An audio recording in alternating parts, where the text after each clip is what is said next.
We have with us Ms. Miska Clay Bibbs. She is a board president for Shelby County, who, by the way, is this year's CUBE School District of the Year. So congratulations. Thank you very much. And actually, that is 2 years in a row. I've served as board chair for the past 2 years, so 2 years in a row. I don't want to miss that opportunity to say that, and I say that because it means a lot. Having served as board chair during the middle of a pandemic has not been easy. I think about the fact that at the top of my hair you can see all these gray hairs, and even in my temples, and that comes from really just galvanizing and pushing my colleagues. Comes from caring, right? There you go. Thank you. That is the best way to put it. It comes from caring a lot. I know my gray whiskers. I name them after my son and daughters. There you go. That's right. Yes, absolutely. Well, congratulations again. And I guess 2 years in a row. I did forget about that, so I apologize. Very excited about that. So I know that you mentioned a little bit. It's a great segue with the pandemic, right? It hit every single school district in the nation. Some were less prepared than others, but I think it caught all of us by surprise, right? And so, what did you guys do, and how did you guys handle that? Honestly, it was March of 2020. Remember it pretty much like it was yesterday.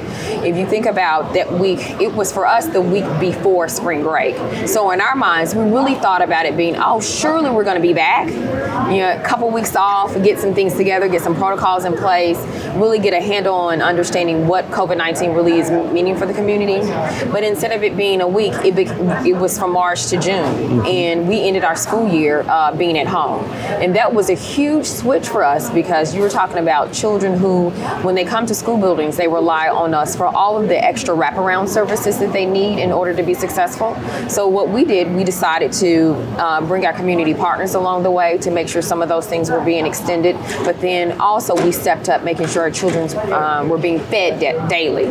So we had pickup for breakfast, lunch, and dinner. Wow, that's for our families. Yeah. And it's saying it sounds great, but understanding how big we are in a community where Shelby County Schools is Memphis.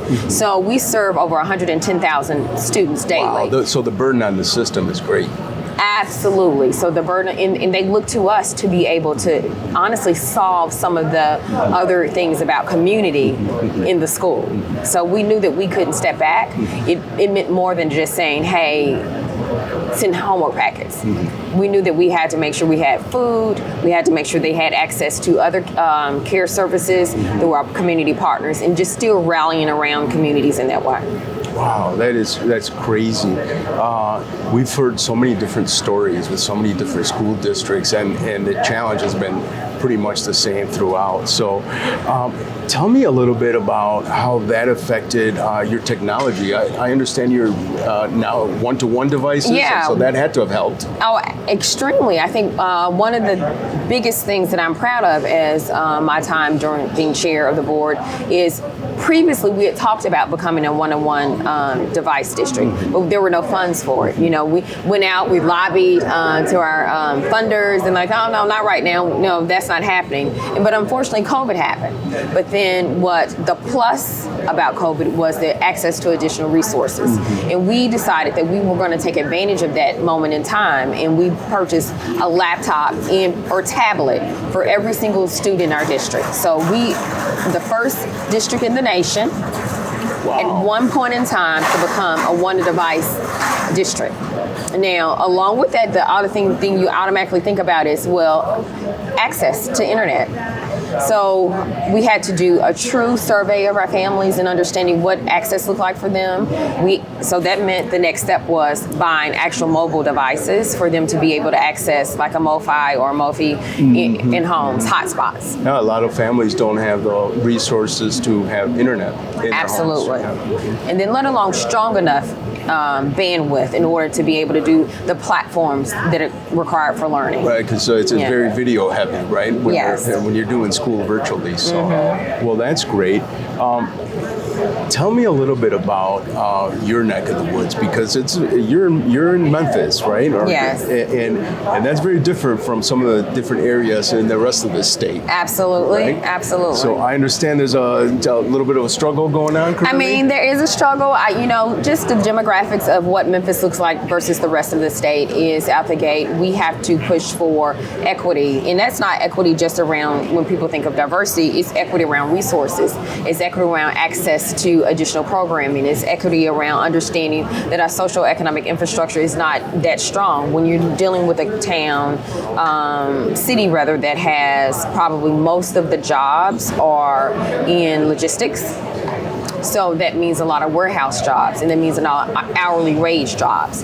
And when, again, as I mentioned, we serve over 110,000 students. So the families of those 110,000 students are parents who are working hourly rate. Some cities aren't as big as your school district.